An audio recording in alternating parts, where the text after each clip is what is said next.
Okay, I've got all the plugs plugged in exactly the way that they were. I have one last job. I have to put this horseshoe in with this orientation with this last hose, which is the yellow hose going into the yellow solenoid. And I have to do that while everything is close, like really damn close. So I'm pushing the unit in most of the way, getting the hose in as far as I can get it, really working at it. There we go. Now that's really in there.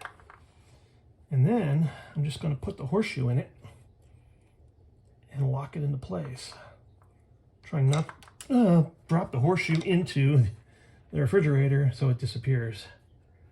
Yeah, that would happen. Make sure everything is out of the way so you don't, surprise yourself and then drop the horseshoe, just like I did. Uh-oh. It's a little wet. It wants to go sideways.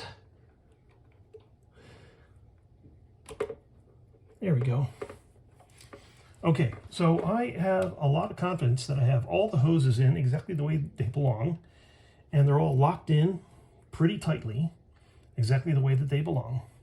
So all I got to do is kind of push this into place where it was, just like that, and screw it in. So there it's in place. This hose just kind of runs down the back and goes in there. So it probably goes in right there. And that's going to attach. And then I'm done with the solenoid replacement for this fridge. That is terrific. I'm really proud of myself for that.